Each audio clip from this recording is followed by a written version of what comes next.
Okay, great. So you've got your daily, your weekly, and your monthly habits. You're simplifying the way that you kind of look at everything there and giving yourself those repeatable tasks in those time frames. What's next in terms of capitalizing on luck? It's really execution. So you have your core operating model, daily habit, weekly habit, monthly habit. And the rest is really only weekly identifying of your bottleneck. It takes 8 minutes to identify the bottleneck. You ask a question, for example, if you 10x the number of clients next week that you take on, which part of your business breaks first?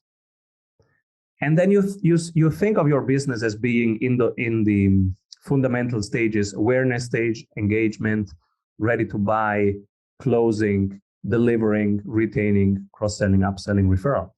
If you just map it out on one page and ask yourself that this 10x question, then you find immediately what's breaking. Oh, we can onboard them. Week 0 works, but then week 1 breaks. We cannot deliver in week 1 because we're not enough people. Then you have now your current bottleneck of this week. So you either change the business model or you add people. And you will probably change the business model if you really want to scale. And so you will find smarter way to deliver that are more scalable.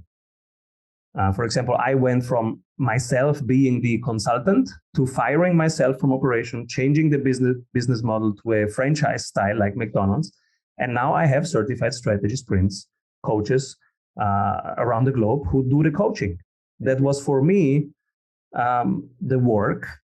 And it took me a couple of weeks to thinking about it and then testing it, and it worked. To really change the business model. And the exercise, the weekly exercise, what's the current bottleneck? 8 minutes is what you need to find your bottleneck. We have even a checklist for that if you want to do it. Because otherwise it takes usually more than 8 minutes if people do it without us. But there is a checklist on our website, strategysprints.com. You can identify your bottleneck in 8 minutes. And then this is what the team does this week. Again, peak flow state. Whole team looks at one task. This bottleneck, that's what we solve. Marketing, sales, operations. We solve one thing. And then you do it.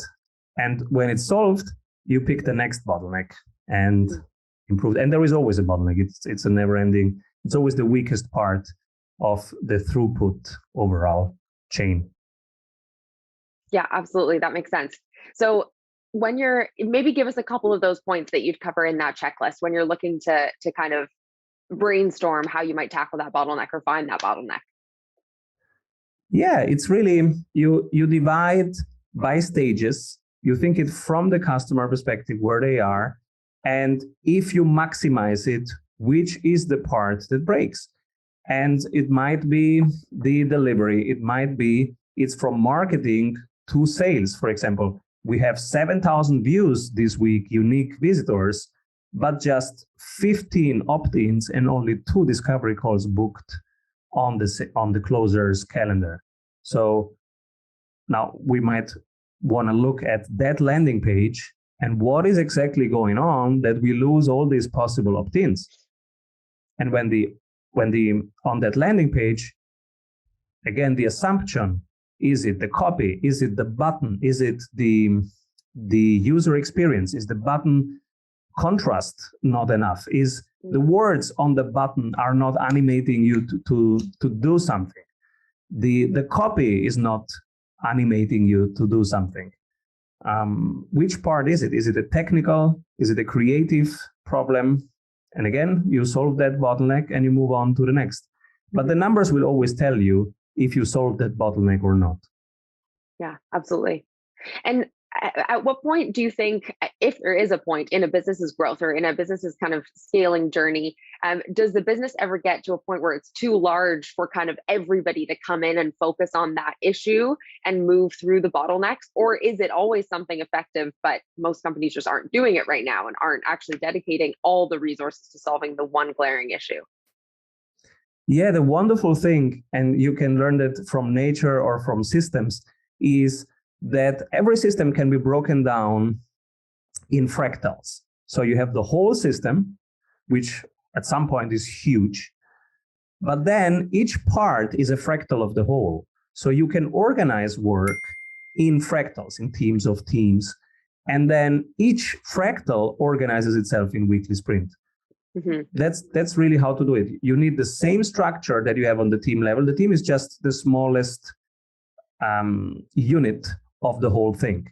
But you can organize it in fractals that have the same structure, the same KPIs, the same reporting cadence, and the same vision. We like to write the vision in 3 years. So 3 years from now, and then we really describe it on detail. And then everybody has that vision, and everybody organizes with the same operating principles. Mm-hmm. Everybody does the daily flow, the daily habit. Everybody does it, from the assistant to the CEO. Everybody's doing it. Weekly habit. Every single unit does the weekly 1 hour meeting, and they go through their dashboard. And you break down parent goals to your sub goals like an OKR system. It's just in smaller chunks because you go over it weekly.